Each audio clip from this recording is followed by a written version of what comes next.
companies. That was going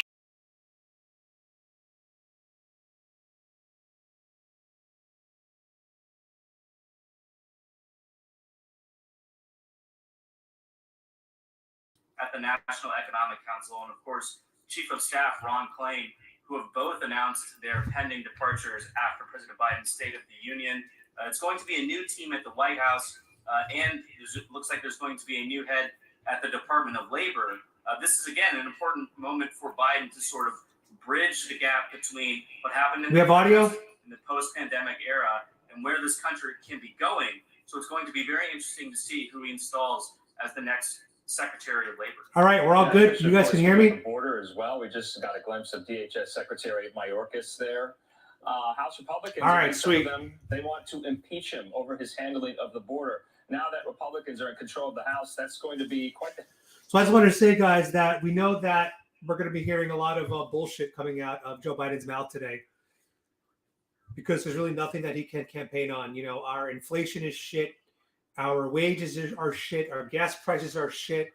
We got this war in Ukraine. We have a horrible surveillance state right now. We allow a balloon in the air for freaking 10 days, whatever it was, and we had the 13 soldiers that died. We can't forget about them. We have a pending looming recession.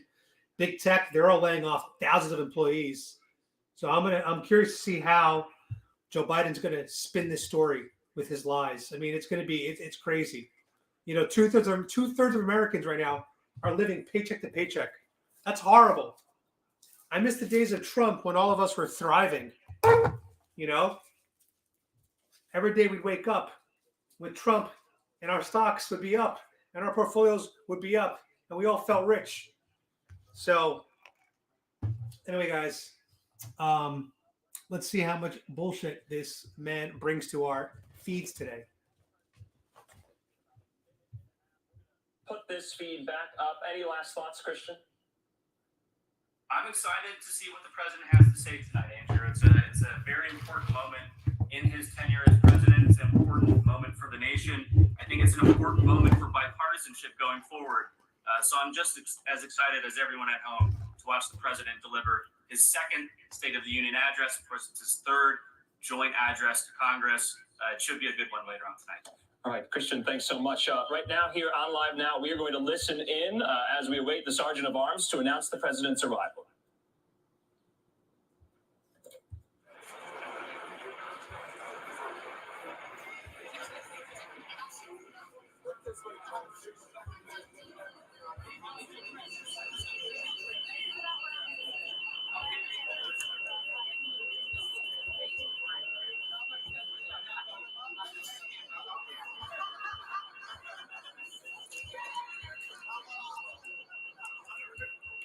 I don't know, guys. I feel like he learned from last time. I don't think he's going to go calling out MAGA as much this time.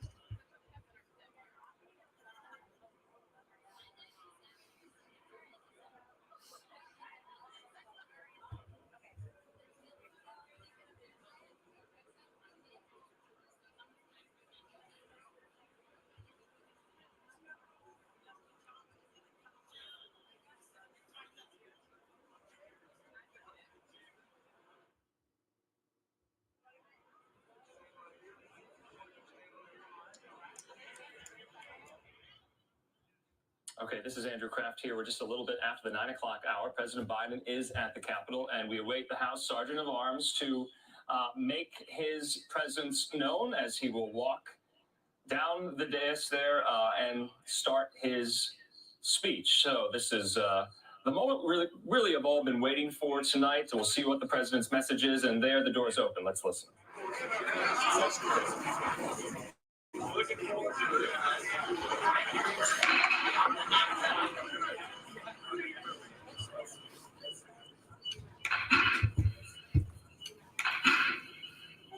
Mr. Speaker, the President of the United States. Boo! Boo!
Members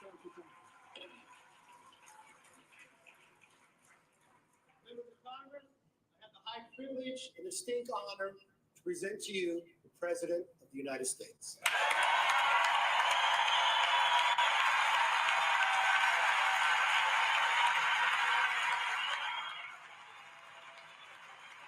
Mr. Speaker. You can smile, it's okay. Thank you, thank you, thank you. Thank you, please.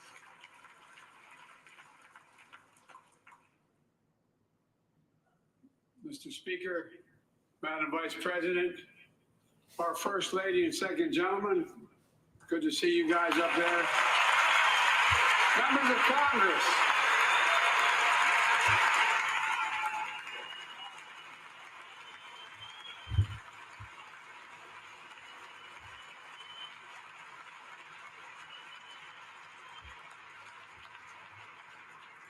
By the way, Chief Justice, I may need a court order. She gets to go to the game tomorrow, next week. I have to stay home.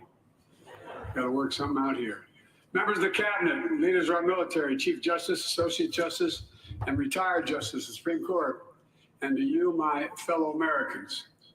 You know, I start tonight by congratulating the 118th Congress and the new Speaker of the House, Kevin McCarthy.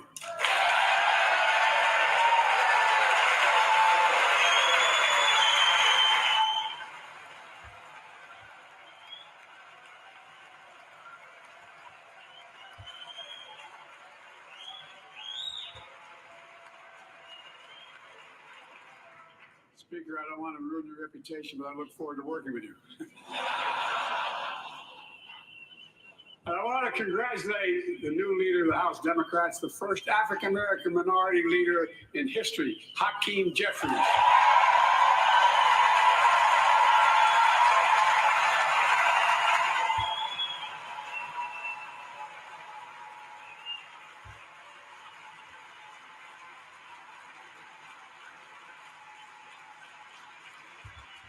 He won in spite of the fact I campaigned for him. Congratulations to the longest serving leader in the history of the United States Senate, Mitch McConnell. Where are you, Mitch?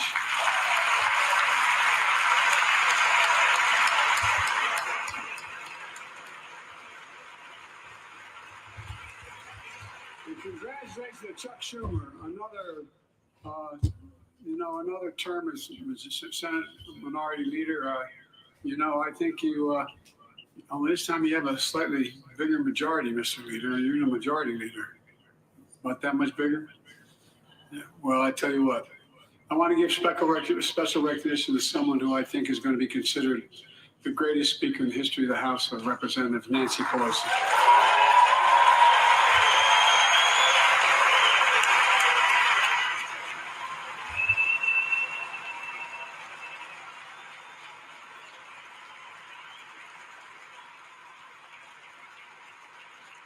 Folks, the story of America is a story of progress and resilience, of always moving forward, of never ever giving up. It's a story unique among all nations. We're the only country that has emerged from every crisis we've ever entered stronger than we got into it. Look, folks, that's what we're doing again. 2 years ago, the economy was reeling. I stand here tonight after we've created, with the help of many people in this room, 12 million new jobs, more jobs created in 2 years than any president's created in 4 years, because of you all, because of the American people. 2 years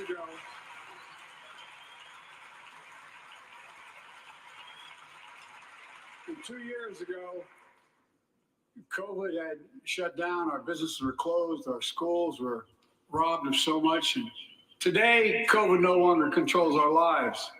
And 2 years ago, democracy faced its greatest threat to the Civil War. And today, though bruised, our democracy remains unbowed and unbroken.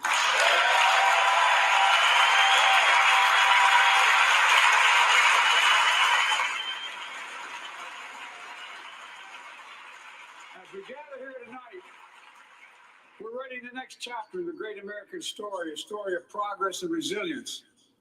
When world leaders ask me to define America, and they do, believe it or not, I can define it in one word, and I mean this: possibilities. We don't think anything is beyond our capacity. Everything is a possibility. You know, we're often told that Democrats and Republicans can't work together. But over the past 2 years, we've proved the cynics and naysayers wrong. Yes, we disagreed plenty. And yes, there were times when Democrats went alone.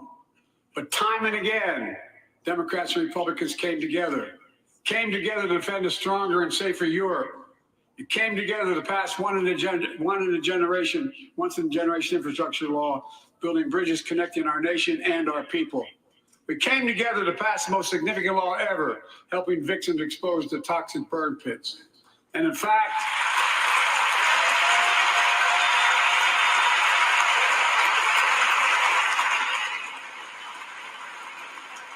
it's important.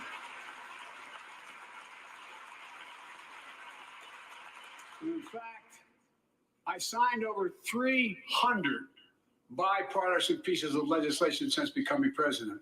From reauthorizing the Violence Against Women Act, to the Electoral Count Reform Act, the Respect for Marriage Act that protects the right to marry the person you love. And to my Republican friends, if we could work together in the last Congress, there's no reason we can't work together and find consensus on important things in this Congress as well. I think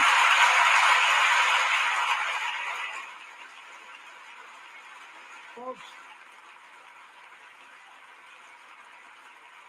you all are as informed as I am, but I think the people sent us a clear message. Fighting for the sake of fighting, power for the sake of power, conflict for the sake of conflict gets us nowhere. That's always been my vision of our country, and I know it's many of yours.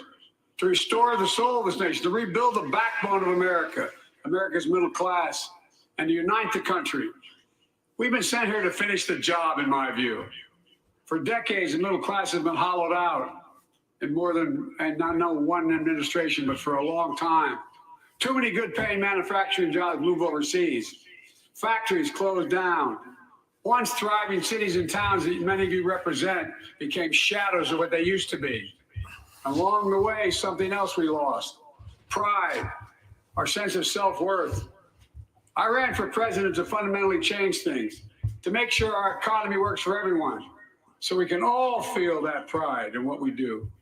To build an economy from the bottom up and the middle out, not from the top down. Because when the middle class does well, the poor have a ladder up, and the wealthy still do very well. We all do well.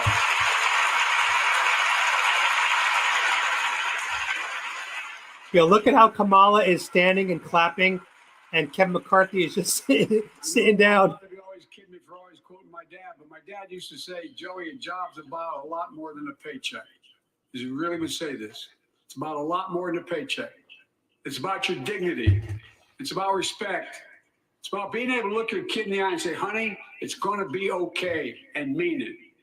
Well, folks, so let's look at the results. We're not finished yet by any stretch of the imagination, but unemployment rate is at 3.4%, a 50-year low. A near record unemployment. Near record unemployment for Black and Hispanic workers. We've already created, your help, 800,000 good-paying manufacturing jobs, the fastest growth in 40 years. And where is it written? Where is it written that America can't lead the world in manufacturing? And I don't know where that's written. For too many decades, we imported projects and exported jobs. Now, thanks to what you've all done, we're exporting American products and creating American jobs. Folks, inflation has been a global problem because the pandemic disrupted our supply chains, and Putin's unfair and brutal war in Ukraine disrupted energy supplies as well as food supplies, blocking all that grain in Ukraine.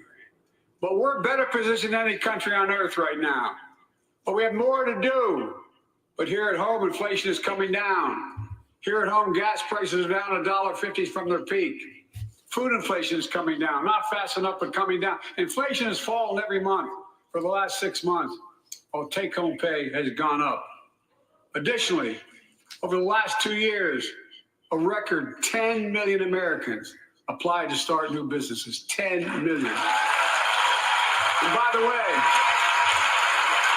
every time someone starts a small business is an act of hope. And Madam Vice President, I want to thank you for leading that effort to ensure that small businesses have access to capital and the historic laws we enacted that are going to just come into being. Standing here last year, I shared with you a story of American genius and possibilities.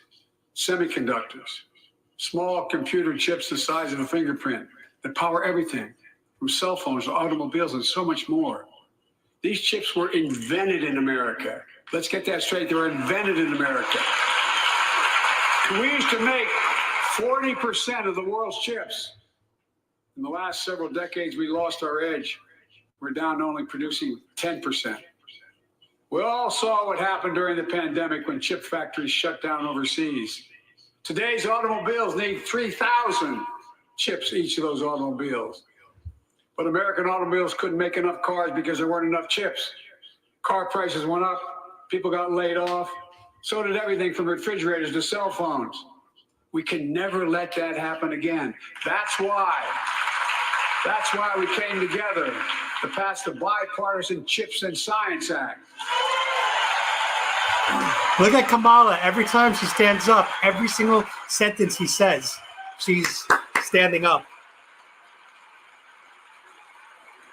Folks, I know I've been criticized for saying this, but I'm not changing my view.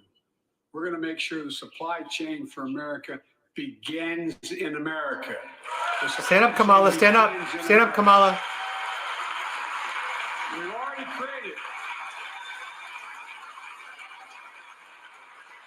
We've already created 800,000 new manufacturing jobs without this law, before the law kicks in. With this new law, we're going to create hundreds of thousands of new jobs across the country. I mean all across the country, throughout not just the coast, but through the middle of the country as well. That's going to come from companies that have announced more than $300 billion in investment in American manufacturing over the next few years. Outside of Columbus, Ohio, Intel is building semiconductor factories on 1,000 acres, literally a field of dreams. It's going to create 10,000 jobs, that one investment, 7,000 construction jobs, 3,000 jobs in those factories once they're finished. They call them factories. Jobs paying an average of $130,000 a year, and many do not require a college degree.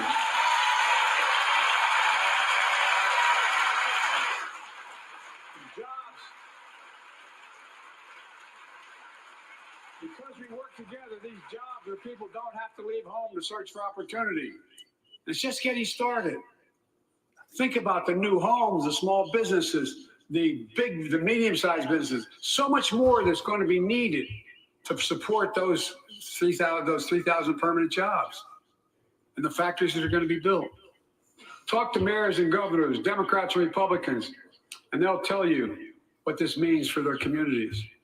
We're seeing these field of dreams transform to the heartland. But to maintain the strongest economy in the world, we need the best infrastructure in the world. And folks, as you all know, we used to be number one in the world in infrastructure. We've sunk to 13th in the world. The United States of America, 13th in the world in infrastructure, modern infrastructure. But now we're coming back because we came together and passed the bipartisan infrastructure law, the largest investment in infrastructure since President Eisenhower's interstate highway system.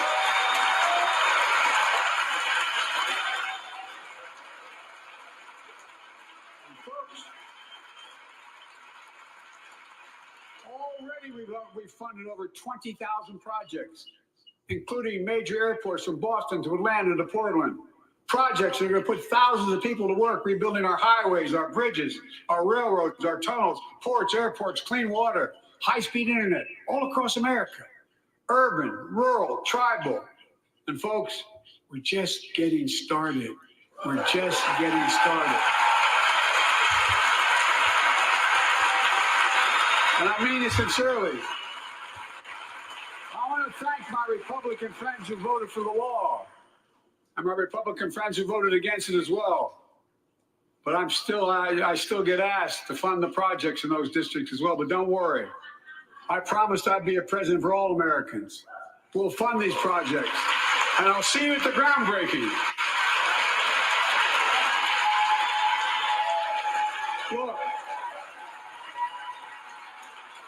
this law will further unite all of America.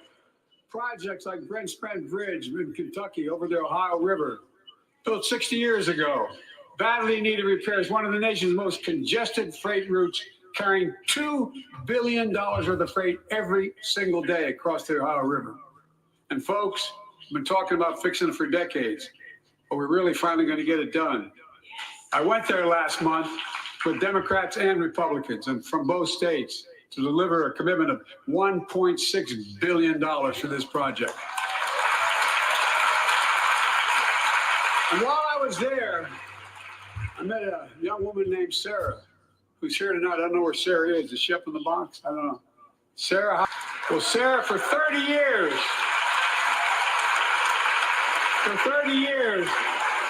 I learned, she told me she'd been a proud member of the Iron Workers Local 44, known as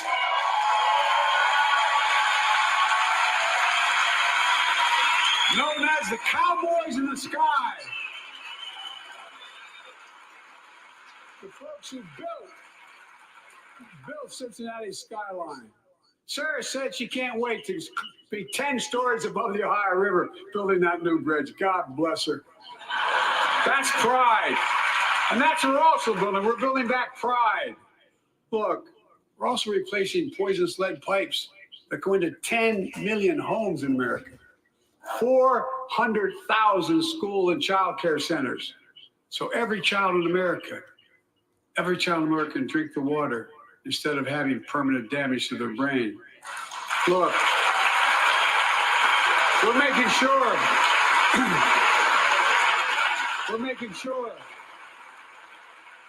that every community in America has access to affordable high-speed internet. No parent should have to drive by McDonald's parking lot to help them do their homework online with their kids, which many thousands are doing across the country. And when we do these projects, and again, I get criticized for this, but I make no excuses for it. We're going to buy America. We're going to buy America. Folks,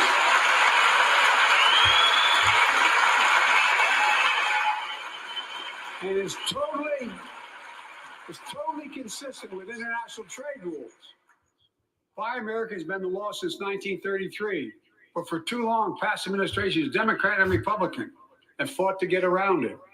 Not anymore. Tonight, I'm announcing new standards that require all construction materials used in federal infrastructure projects to be made in America. Made in America. I mean it. Lumber, glass, drywall, fiber optic cable. And on my watch, American roads, bridges, American highways are going to be made with American products as well. Folks, my economic plan is about investing in places and people that have been forgotten. So many of you listening to me tonight, I know you feel it. So many of you felt like you've just simply been forgotten. Amid the economic upheaval of the past 4 decades, too many people have been left behind and treated like they're invisible. Maybe that's you watching from home. Remember the jobs that went away. You remember them, don't you? The folks at home remember them. You wonder whether the path even exists anymore for your children to get ahead without having to move away. Well, that's why I get that. That's why we're building an economy where no one's left behind. Jobs are coming back. Pride is coming back because choices we made in the last several years. You know, this is, in my view, a blue-collar blueprint to rebuild America, make a real difference in your lives at home. For example, too many of you lay in bed at night like my dad did, staring at the ceiling, wondering what in God names happens if your spouse gets cancer, or your child gets deadly ill, or something happens to you. What are you going to get money to pay for those medical bills? Or you're going to have to sell the house or try to get a second mortgage on it. I get it. I get it. With the Inflation Reduction Act that I signed into law, we're taking on powerful interests to bring healthcare costs down so you can sleep better at night with more security. You know, we pay more for prescription drugs than any nation in the world. Let me say it again. We pay more for prescription drugs than any major nation on earth. For example, 1 in 10 Americans has diabetes. Many of you in this chamber do, and in the audience. But every day, millions need insulin to control their diabetes so they can literally stay alive. Insulin's been around for over 100 years. The guy who invented it didn't even patent it because he wanted it to be available for everyone. It cost the drug companies roughly $10 a vial to make that insulin. Package it and all, you may get up to $13. But Big Pharma has been unfairly charging people hundreds of dollars, $400 to $500 a month, making record profits. Not anymore. Not anymore.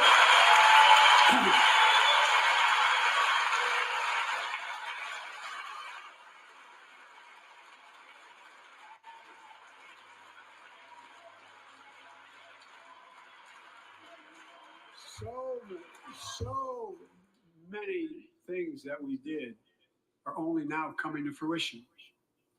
We said we were doing this, and we said we passed the law to do it, but people didn't know because the law didn't take effect until January 1 of this year. We capped the cost of insulin at $35 a month for seniors on Medicare. People are just finding out. I'm sure you're getting the same calls I'm getting.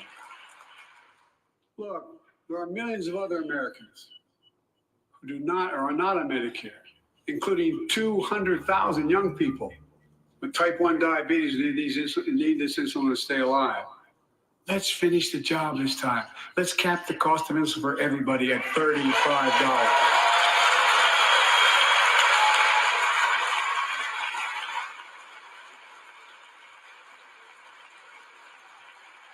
Folks,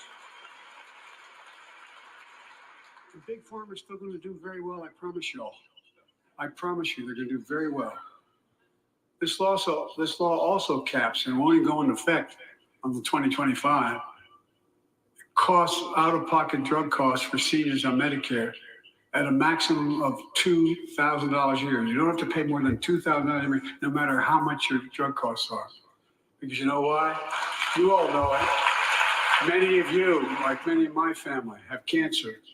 You know the drugs can range from $10,000, $11,000, $14,000, $15,000 for the cancer drugs. If drug prices rise faster than inflation, drug companies are going to have to pay Medicare back the difference. We're finally giving Medicare the power to negotiate drug prices. Bringing down prescription drug costs doesn't just save seniors money. It cuts the federal deficit by billions of dollars, by hundreds of billions of dollars. Because these prescription drugs are drugs purchased by Medicare to keep their commitment to the seniors. Well, guess what? Instead of paying $400 or $500 a month, you're paying $15. That's a lot of savings for the federal government. And by the way, why would we want that? Now, some members here are threatening, and I know it's not an official party position, so I'm not going to exaggerate, but threatening to repeal the Inflation Reduction Act. As my coach, that's okay, that's fair. As my football coach used to say, lots of luck in your senior year. Make no mistake, if you try anything to raise the cost of prescription drugs, I will veto it. What? What did he just say? Look,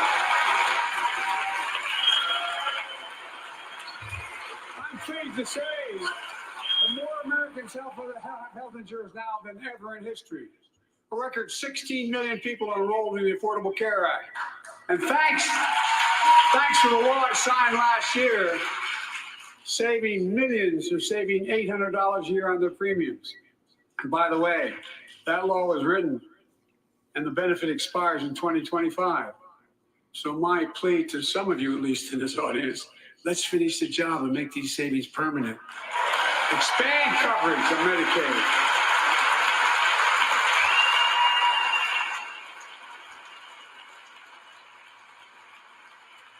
Look, the Inflation Reduction Act is also the most significant investment ever in climate change.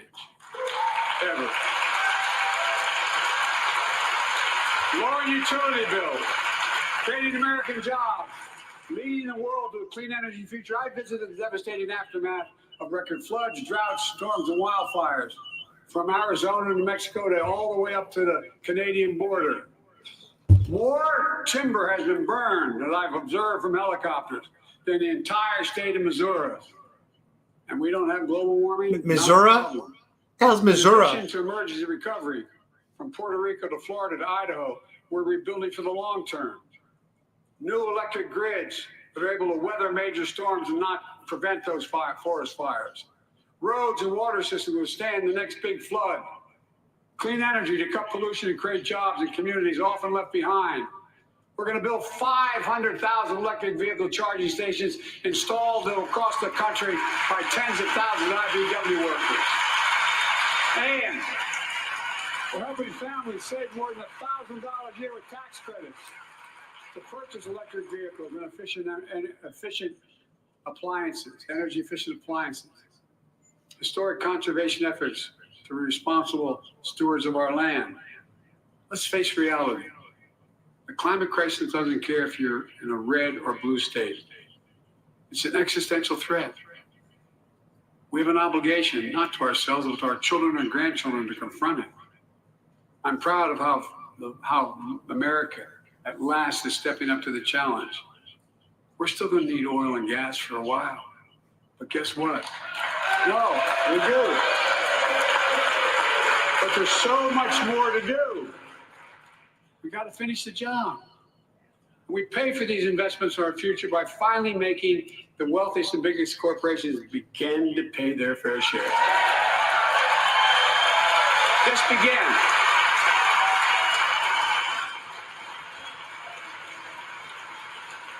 Look, I'm a capitalist. But pay your fair share. I think a lot of you at home agree with me and many people that you know. The tax system is not fair. It is not fair.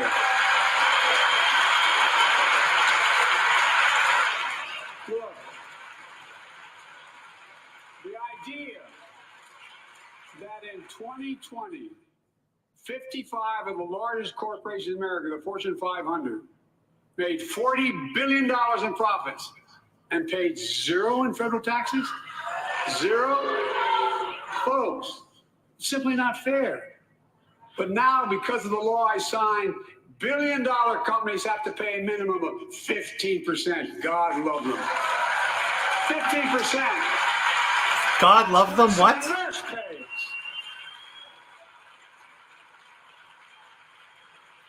Let me be crystal clear. I said at the very beginning, under my plans, as long as I'm president, nobody earning less than $400,000 will pay an additional penny in taxes. Nobody, not one penny. But let's finish the job. There's more to do. We have to reward work, not just wealth. Pass my proposal for the billionaire minimum tax. You know, there's 1,000 billionaires in America. It's up from about 600 in the beginning of time. But no billionaire should be paying a lower tax rate than a school teacher or firefighter. I mean it. Think about it.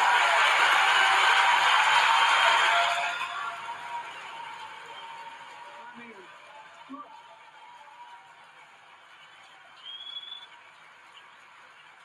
I know you aren't enthusiastic about that, but think about it. Think about it. Have you noticed Big Oil just reported its profits record profits. Last year, they made $200 billion in the midst of a global energy crisis. I think it's outrageous. Why? They invested too little of that profit to increase domestic production. And when I talk to a couple of them, they say, well, we're afraid you're going to shut down all the oil wells and all the oil refineries anyway, so why should we invest in them? I said, we're going to need oil for at least another decade. And that's going to exceed. And beyond that, we're going to need it. Production.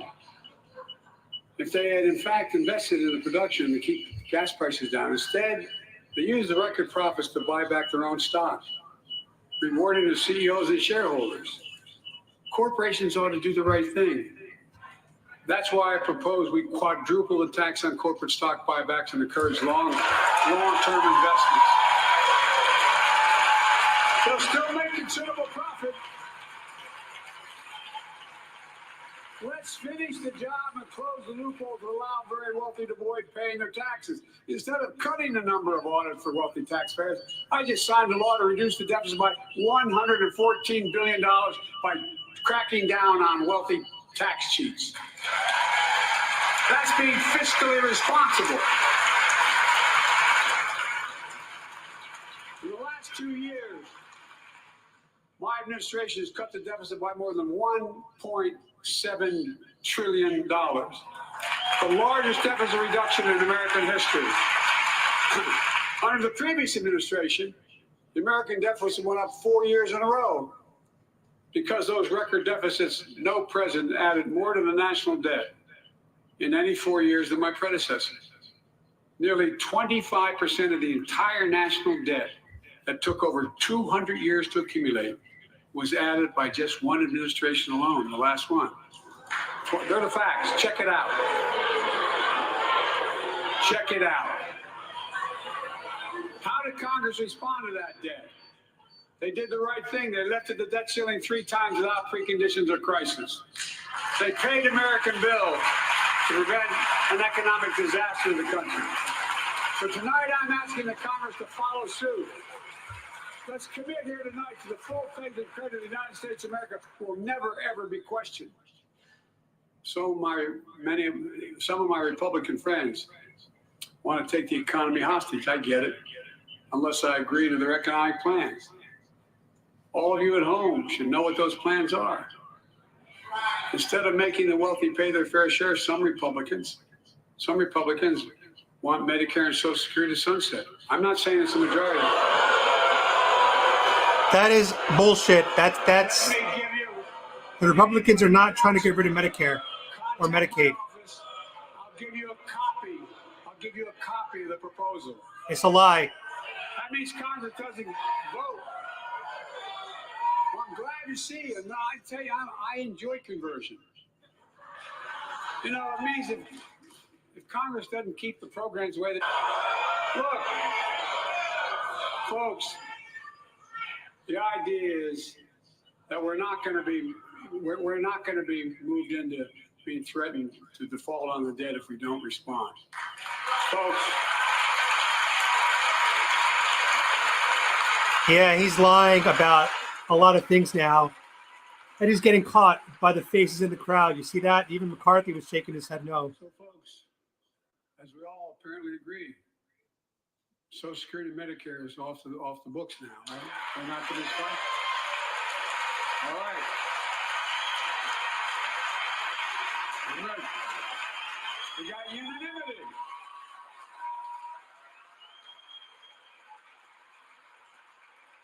Social Security and Medicare are a lifeline for millions of seniors. Americans have to pay into them from the very first paycheck they start. So tonight, let's all agree, and we apparently are, let's stand up for seniors. He just said that Republicans are trying to get rid of all of it, and then 3 seconds later, he's like, actually, we all agree. Stand up and show them. We will not cut Social Security. We will not cut Medicare. Those benefits belong to the American people. They earned it. And if anyone tries to cut Social Security, which apparently no one's going to do, and if anyone tries to cut Medicare, I'll stop them. I'll veto it. And look, I'm not going to allow them to take away be taken away. Not today, not tomorrow, not ever. But apparently it's not going to be a problem. Next month, when I offer my fiscal plan, I ask my Republican friends to lay down their plan as well. I really mean it. Let's sit down together and discuss our mutual plans together. Let's do that.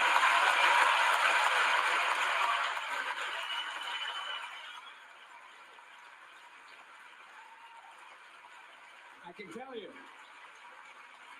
the plan I'm going to show you is going to cut the deficit by another $2 trillion.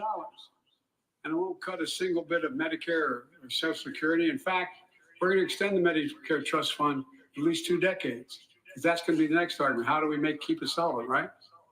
Well, we'll not raise tax on anyone making under 400 grand, but we'll pay for it the way we talked about tonight by making sure that the wealthy and big corporations pay their fair share. Look. Here's the deal. They're just taking advantage of the tax code. They're taking advantage of you, the American consumer.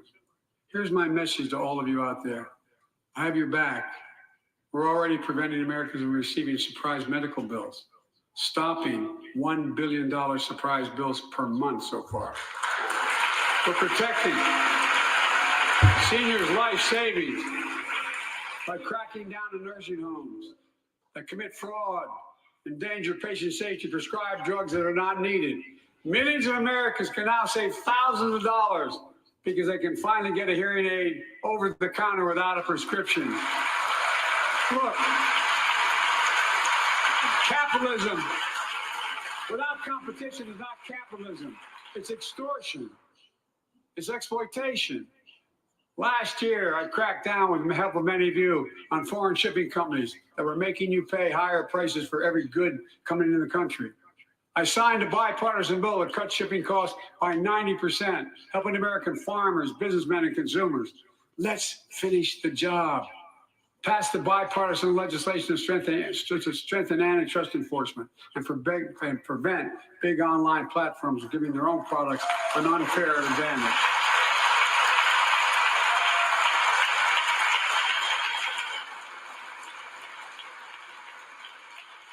My administration is also taking on junk fees, those hidden surcharges too many companies use to make you pay more.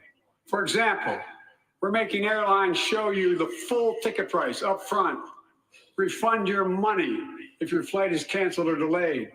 We reduce exorbitant bank overdrafts by saving consumers more than $1 billion a year. We're cutting credit card late fees by 75% from $30 to $8. Look, junk fees may not matter to the very wealthy, but they matter to most other folks in homes like the one I grew up in, like many of you did. They add up to hundreds of dollars a month. They make it harder for you to pay your bills or afford that family trip.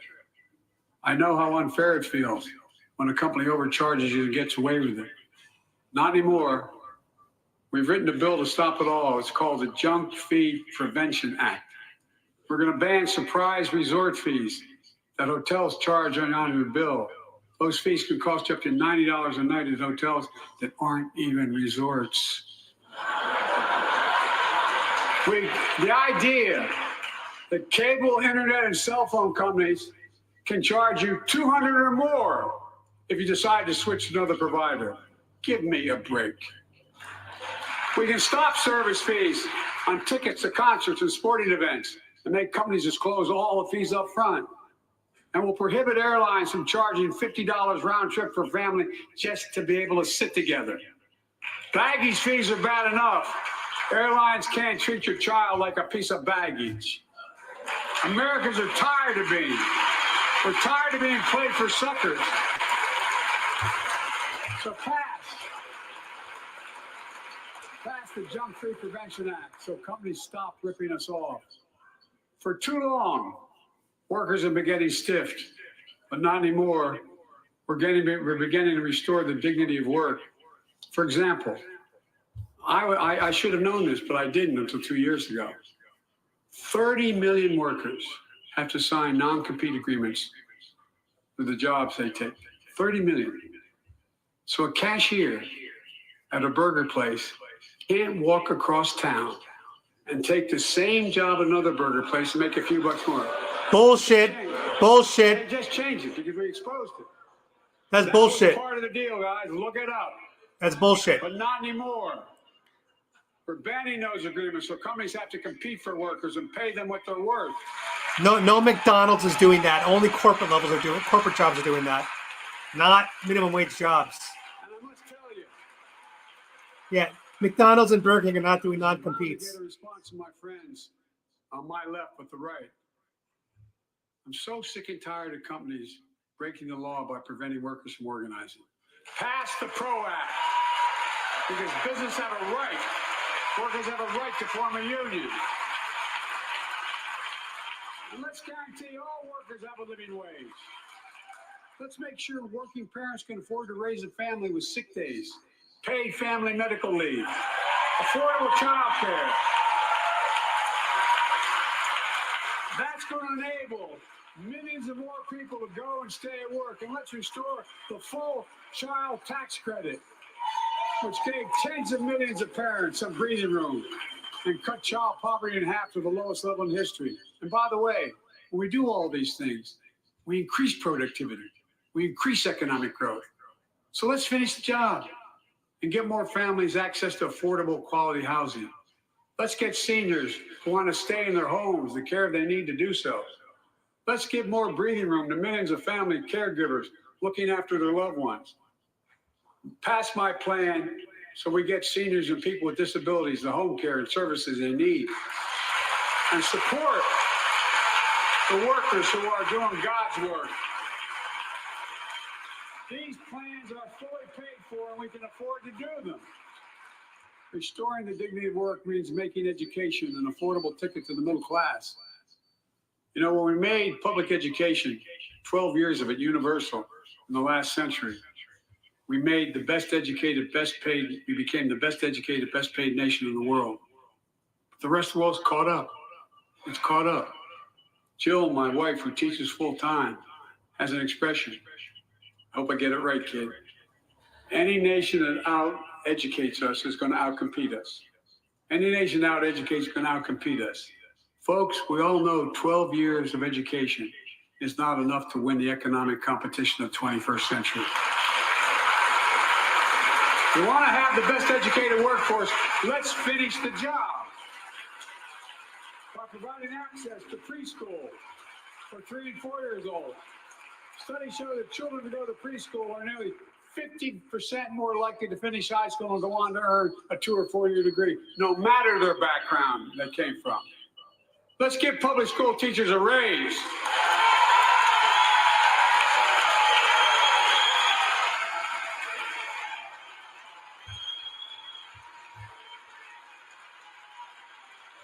We're making progress by reducing student debt, increasing Pell Grants for working and middle-class families.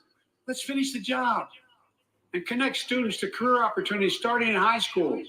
Provide access to 2 years of community college, the best career training in America, in addition to being a pathway to a 4-year degree. Let's offer every American a path to a good career, whether they go to college or not. And folks, in the midst of the COVID crisis, when schools were closed and we were shutting down everything, let's recognize how far we came in the fight against the pandemic itself.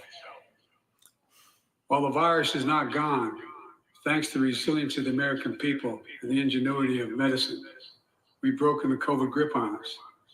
COVID deaths are down by 90%. We've saved millions of lives and opened up our country. We opened our country back up. And soon we'll end the public health emergency. But that's called a public health emergency. But we'll remember the toll and pain is never going to go away. More than 1 million Americans lost their lives to COVID. 1 million. Families grieving, children orphaned, empty chairs at the dining room table constantly reminding you that she used to sit there. Remembering them, we remain vigilant. We still need to monitor dozens of variants and support new vaccines and treatments. So Congress needs to fund these efforts and keep America safe. And as we emerge from this crisis stronger, we're also got to double down on prosecuting criminals who stole relief money meant to keep workers and small businesses afloat.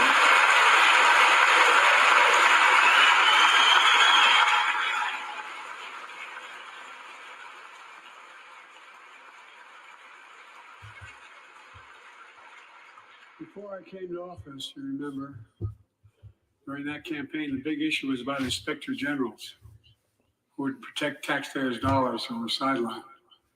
They were fired. Many people said we don't need them. And fraud became rampant.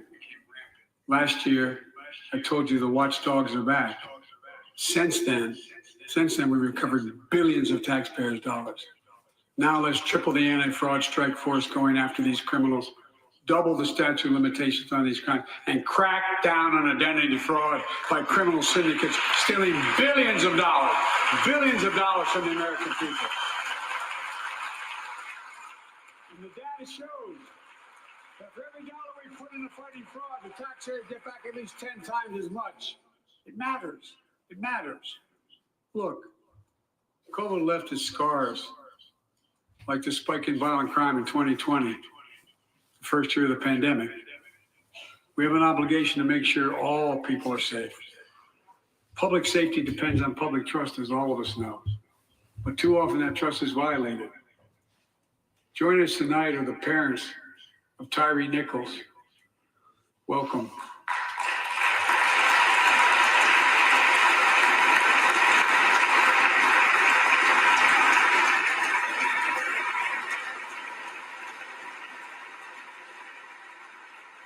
I had to bury Tyree last week. As many of you personally know, there's no words to describe the heartache or grief of losing a child. But imagine if you lost that child at the hands of the law. Imagine having to worry whether your son or daughter came home from walking down the street, playing in the park, or just driving a car. Most of us in here have never had to have the talk that brown and black parents have had to have with their children. Bo, Hunter, Ashley, my children. I never had to have the talk with them. I never had to tell them if a police officer pulls you over, turn your interior lights on right away. Don't reach for your license. Keep your hands on the steering wheel. Imagine having to worry like that every single time your kid got in a car. Here's what Tyree's mother shared with me when I spoke to her. When I asked her how she finds the courage to carry on and speak out. The faith of God, she said her son was, quote, a beautiful soul, and something good will come of this. Imagine how much courage and care that takes. It's up to us, to all of us. We all want the same thing. Neighborhoods free of violence. Law enforcement who earns the community's trust. Just as every cop, when they pin on that badge in the morning, has a right to be able to go home at night, so does everybody else out there. Our children have a right to come home safely. Equal protection under the law is a covenant we have with each other in America. We know police officers put their lives on the line every single night and day. And we know we ask them in many cases to do too much, to be counselors, social workers, psychologists, responding to drug overdoses, mental health crises, and so much more. In one sense, we ask much too much of them. I know most cops and their families are good, decent, honorable people, the vast majority.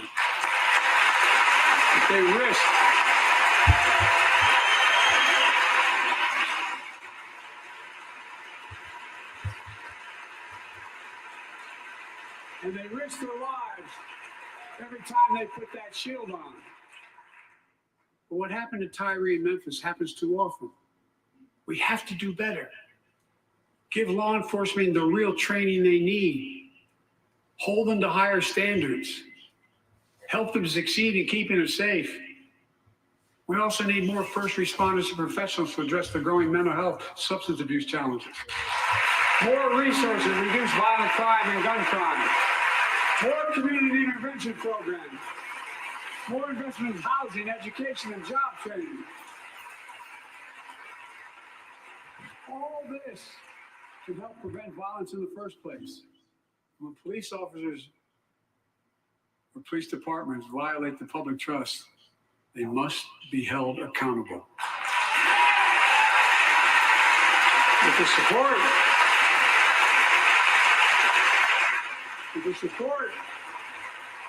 of the families of victims, civil rights groups, and law enforcement, I signed an executive order for all federal officers, banning chokeholds, restricting no-knock warrants, and other key elements of the George Floyd Act. Let's commit ourselves to make the words of Tyler's mom true. Something good must come from this. Something good. And all of us,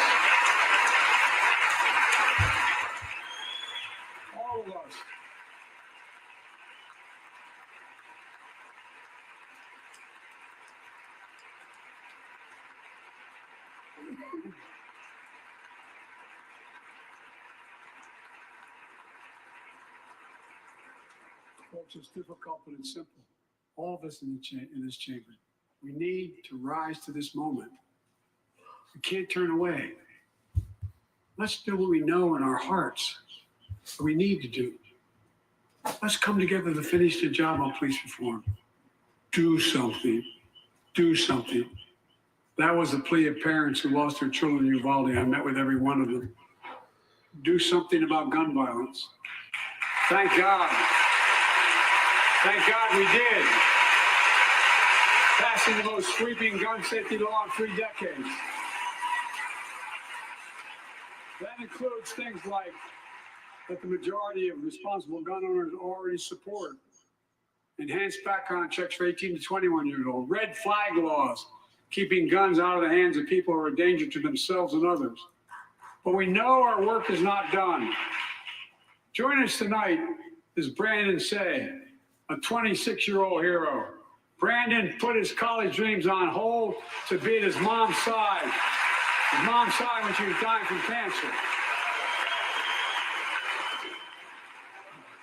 And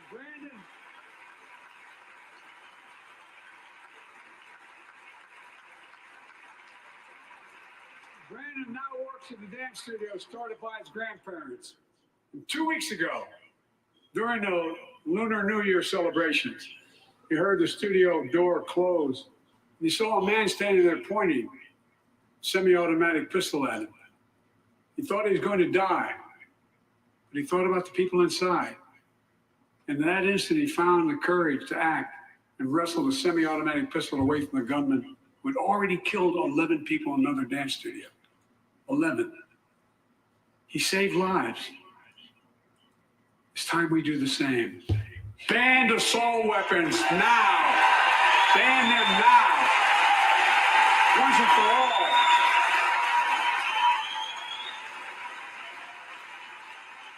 I led the fight to do that in 1994. In 10 years, that ban was law, mass shootings went down.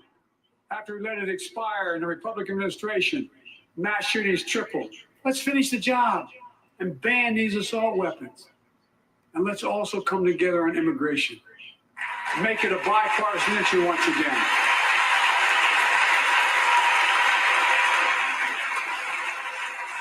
We now have a record number of personnel working to secure the border, arresting 8,000 human smugglers, seizing over 23,000 pounds of fentanyl in just the last several months. We've launched a new border plan last month. Unlawful migration from Cuba, Haiti, Nicaragua, and Venezuela has come down 97% as a consequence of that. But American border problems won't be fixed until Congress acts. If we don't pass my comprehensive immigration reform, at least pass my plan to provide the equipment and officers to secure the border.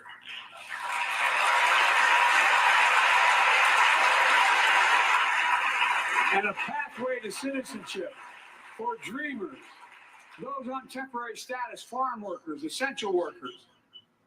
Here in the people's house, it's our duty to protect all the people's rights and freedoms. Congress must restore the right and the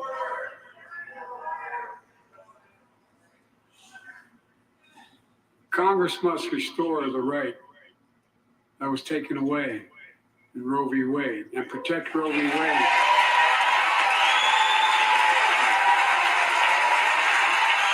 Give every woman a constitutional right. The Vice President and I are doing everything to protect access to reproductive health care and safeguard patient safety. Well, already more than a dozen states are enforcing extreme abortion bans. Make no mistake about it. If Congress passes a national ban, I will veto it. But let's also pass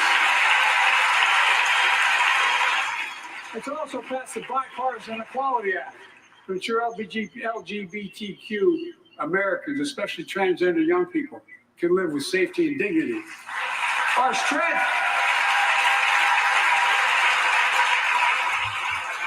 strength is not just the example of our power, but the power of our example. Let's remember the world's watching. I spoke in this chamber 1 year ago, just days after Vladimir Putin unleashed his brutal attack against Ukraine. A murderous assault, evoking images of death and destruction Europe suffered in World War II.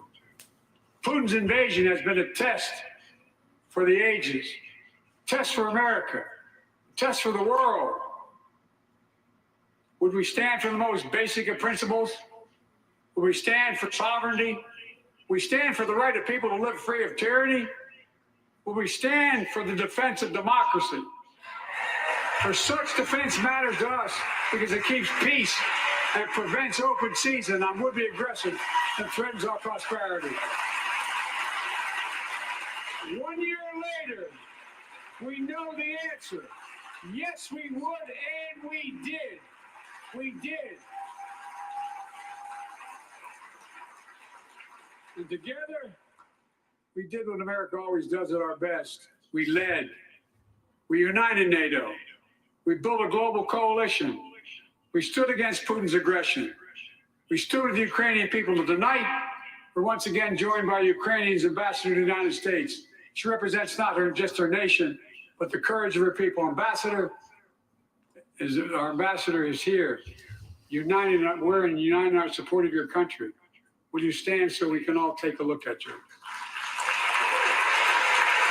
Thank you.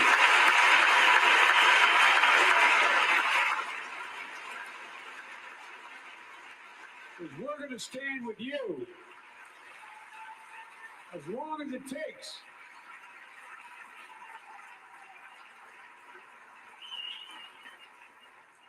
Our nation is working for more freedom, more dignity, more peace, not just in Europe, but everywhere.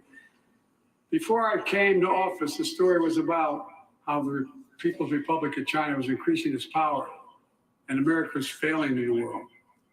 Not anymore. We made clear, and I made in my personal conversations, which have been many, with President Xi, that we seek competition, not conflict.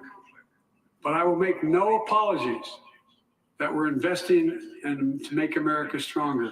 Investing in American innovation and industries will define the future that China intends to be dominating. Investing in our alliances and working with our allies to protect advanced technologies so they will not be used against us. Modernizing our military to safeguard stability and deter aggression. Today, we're in the strongest position in decades to compete with China or anyone else in the world. Anyone else in the world. And I'm committed.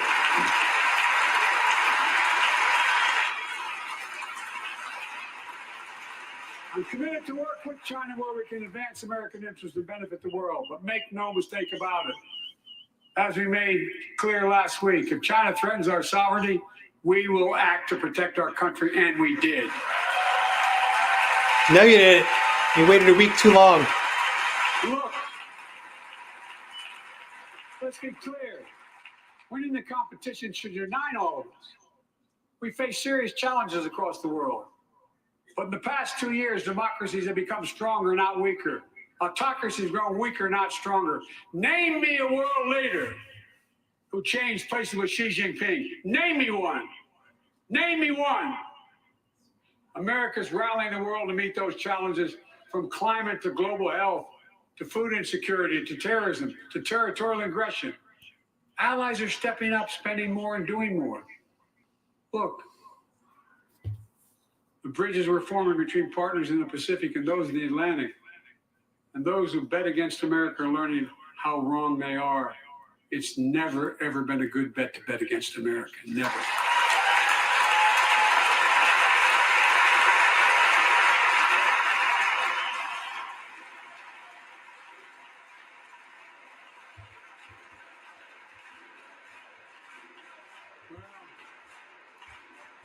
Donald Trump. Donald Trump. When I came to office, most assured that bipartisanship assumed was impossible. I never believed it. That's why a year ago I offered a unity agenda to the nation as I stood here. We made real progress together. We passed a law making it easy for doctors to prescribe effective treatments for opioid addiction. We passed the gun safety law, making historic investments in mental health. We launched the ARPA-H drive for breakthrough in the fights against cancer, Alzheimer's, and diabetes, and so much more. We passed the Heath Robinson Pact Act, named after the late Iraq War veteran whose story about exposure to toxic burn kits I shared here last year.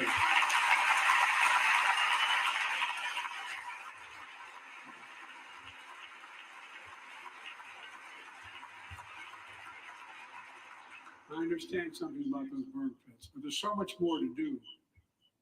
We can do it together. Joining us tonight is a father named Doug from Newton, New Hampshire. He wrote Jill, my wife, a letter, and me as well, about his courageous daughter, Courtney.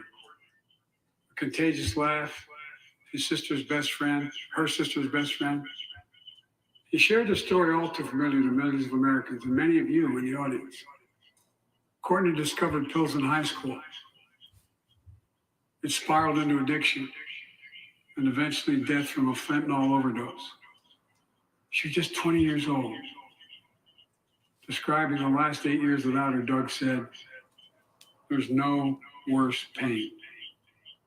Yet their family has turned pain to purpose, working to end the stigma and change laws. He told us he wants to start a journey toward American recovery. Doug, we're with you. Fentanyl is killing more than 70,000 Americans a year. Big, you got it.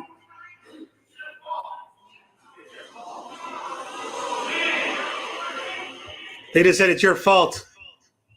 So let's launch a major surge to stop fentanyl production and the sale and trafficking, with more drug detection machines, inspection cargo, stop pills and powder at the border. Working with couriers like FedEx to inspect more packages for drugs. Strong penalties to crack down on fentanyl trafficking. Second, let's do more on mental health, especially for our children. When millions of young people are struggling with bullying, violence, trauma, we give them greater access to mental health care at their schools. We must finally hold social media companies accountable for experimenting they're doing, running children for profit. There's time to pass bipartisan legislation to stop big tech from collecting personal data on our kids and teenagers online. Ban targeted advertising to children and impose stricter limits on the personal data that companies collect on all of us. Third, let's do more to keep this nation's one truly sacred obligation: to equip those we send into harm's way and care for them and their families when they come home. Job training, job placement for veterans and their spouses as they come to return to civilian life. Helping veterans afford the rent, because no one should be homeless in America, especially someone who served the country.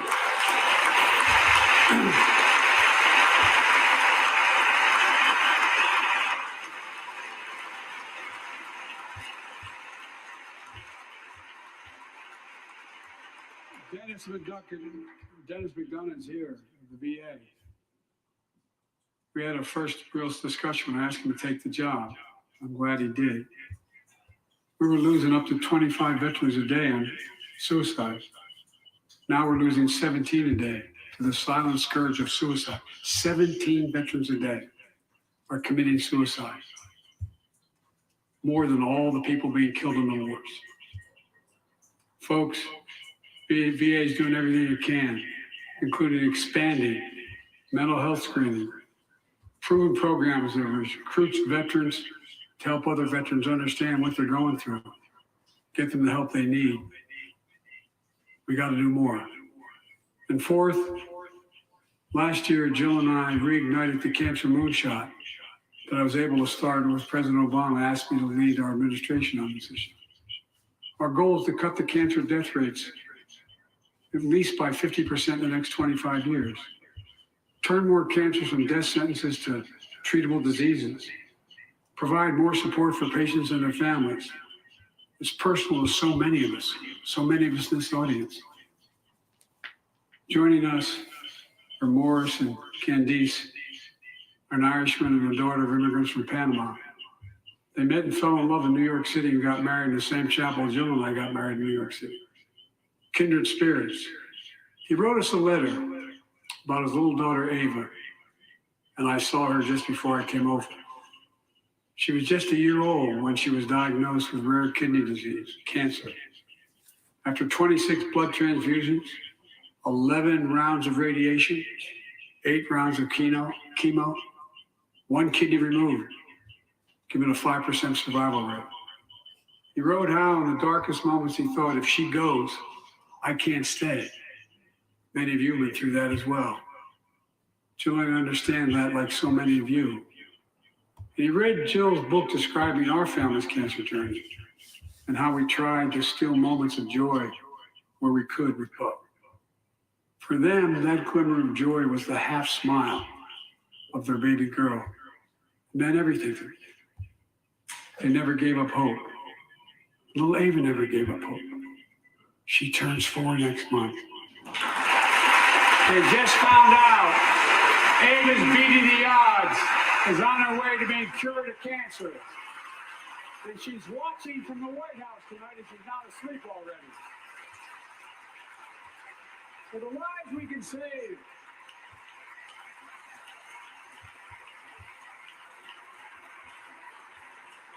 For the lives we can save and the lives we've lost, let this be a truly American moment that rallies the country and the world together and proves that we can still do big things. 20 years ago, under the leadership of President Bush and countless advocates and champions, he undertook a bipartisan effort through PEPFAR to transform the global fight against HIV/AIDS. It's been a huge success. He thought big, he thought large, he moved. I believe we can do the same thing with cancer.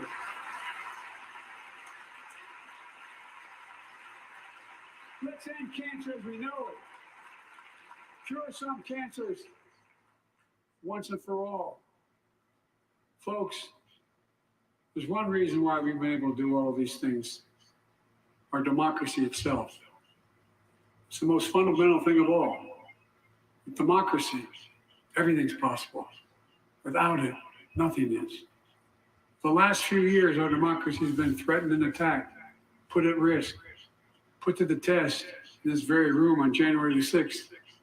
And then just a few months ago, an unhinged big lie, assailed and unleashed a political violence at the home of the then Speaker of the House of Representatives, using the very same language the insurrectionists used. Oh, stop it. These halls and chanted on January 6th.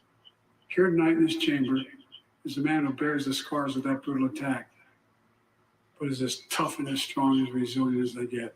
My friend Paul Pelosi. Paul, stand up.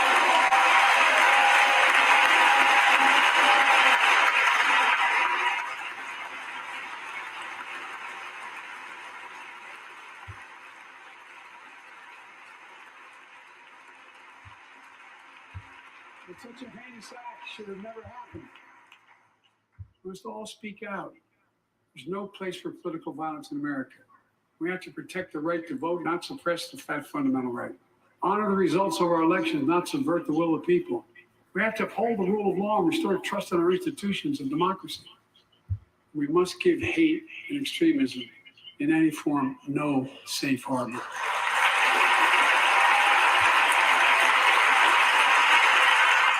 Democracy must not be a partisan issue. It's an American issue. Every generation of Americans has faced a moment where they have been called to protect our democracy, defend it, stand up for it. And this is our moment.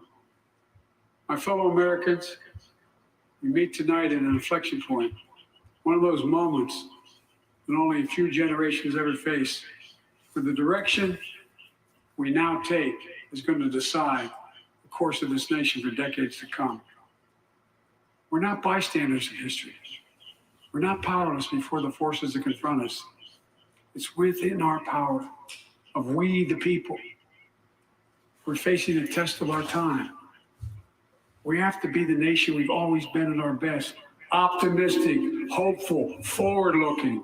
A nation that embraces light over dark, hope over fear, unity over division, stability over chaos.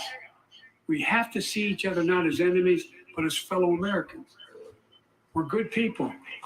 The only nation in the world built on an idea. The only one.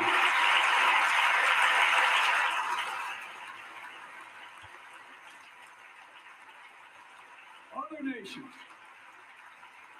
are defined by geography, ethnicity.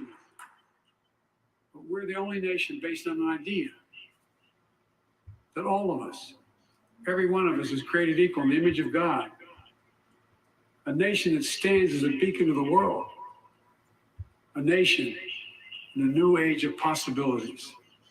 So I've come to fulfill my constitutional obligation to report in the State of the Union. And here's my report. Because the soul of this nation is strong, because the backbone of this nation is strong, because the people of this nation are strong, the State of the Union is strong.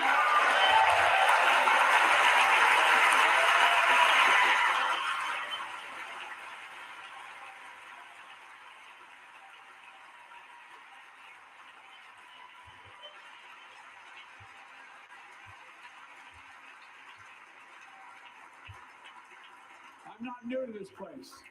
I stand here tonight having served as long as about any one of you who've ever served here. But I've never been more optimistic about our future, about the future of America. Just to remember who we are.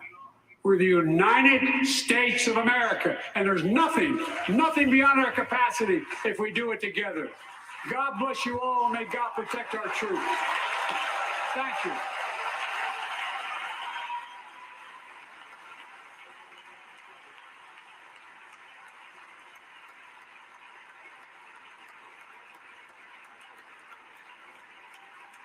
Come on, Kevin, tear it up. Kevin, tear up the speech.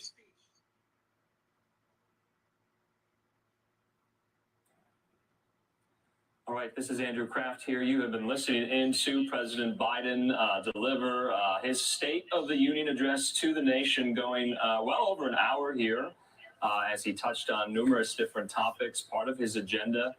But the theme seems to be, let's finish the job. Of course, now all indications point to a pending announcement on his reelection plans. But let's talk about what was said. Let's go over some of the key highlights as we await for the GOP response that's going to be given by Arkansas Governor Sarah Huckabee Sanders as well. Let's bring into the conversation former Biden senior campaign advisor, founder of public-private strategies, Rhett Buttle. Rhett, thanks so much for being with us. What did you? So that was pretty boring, guys. I was actually getting pretty tired watching that, to be honest. Yeah, that was pretty painful to watch. How do I flip this? Anyway, yeah, that was pretty painful to watch, guys, and full of a lot of lies. Took a lot of credit for a lot of the work that Trump did, and the sentence that Biden kept saying was, "Let's finish the job. Let's finish the job." That's what he keeps saying, which I think is him trying to kind of lean into 2024, basically saying that he needs to get reelected so that they can finish the job then. So I think he was kind of like planting seeds for that. But that was pretty painful to watch. You know, we're not in a good situation in America. We all know that. We all feel it every day. And yeah, we need Trump back. So that's that. All right, guys. I have been working on this video for you. I've already been filming for 2 days. It's probably going to take me another 2 days to finish the video. And should be live by this weekend. And I'm excited about it. It's a good video. But anyway, guys, thanks for watching, being here with me today. I'm going to be launching my Give, Send, Go tomorrow. So if you guys would like to donate because of my, my disease, my disability, you guys will have an opportunity to do that now with my my Give, Send, Go link. So be on the lookout for that tomorrow. I appreciate any help you guys can give. And if you can't, then just prayers are good enough. Prayers are good enough. But anyway, guys, I'll see y'all tomorrow. So God bless Trump and have a good night.